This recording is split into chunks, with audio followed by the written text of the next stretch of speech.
بانی P T I Imran Khan کی سابقہ اہلیہ ریحام خان نے اپنی شادی کی دوسری سالگرہ کے موقع پر شوہر مرزا بلال کے ہمراہ ایک شاندار فوٹو شوٹ کروایا ہے جو سوشل میڈیا پر خوب وائرل ہو رہا ہے۔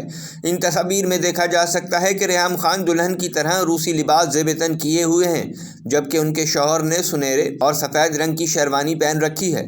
ریحام خان نے دسمبر 2022 میں مرزا بلال سے شادی کی تھی، جو ان سے عمر میں چھوٹے ہیں، اور اس وقت ریحام خان اپنے شوہر کے ساتھ پاکستان میں وقت گزار رہی ہیں۔ سوشل میڈیا صارفین نے ریحام خان کے فوٹو شوٹ کی تعریف کرتے ہوئے ان کے سدا بہار حسن اور سٹائل کو سراہا۔ ایک صارف نے لکھا کہ وہ خاتون جنہوں نے وقت کو شکست دے دی۔ مداحوں نے جوڑے کے لیے محبت بھری اور کامیاب زندگی کی دعائیں بھی کیں۔ واضح رہے کہ ان کی پہلی شادی سابق وزیر اعظم عمران خان سے ہوئی تھی، جو زیادہ عرصے تک نہ چل سکی۔